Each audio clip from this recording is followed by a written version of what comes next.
ఏ దేశం వెళ్ళినా భార్య దొరికి వివాహం చేసుకోవచ్చు, ఏ దేశం వెళ్ళినా స్నేహితులు దొరుకుతారు. ఎక్కడో ఏమండి మీరు మేము బంధువులు అని ఎవరైనా దొరకచ్చు, కానీ నా తోడ పుట్టినవాడు నా తోడ పుట్టినది అన్నది మాత్రం అది రక్త సంబంధం. ఆ చెల్లికి అన్నయ్య అని పిలవడంలో ఎంత ప్రేమో.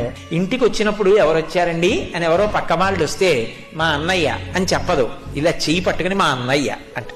ఏమీ లేకపోనివ్వండి, ఆ అనుబంధాలు అలా ఉంటాయి. అది వాళ్ళిద్దరి మధ్య ఉన్న అనుబంధం.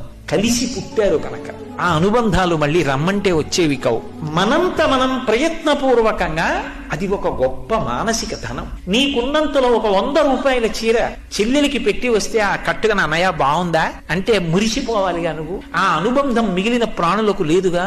పరమేశ్వరుడు నాకేగా ఇచ్చాడు, దాన్ని వదులుకోవడం ఎంత అన్యాయం.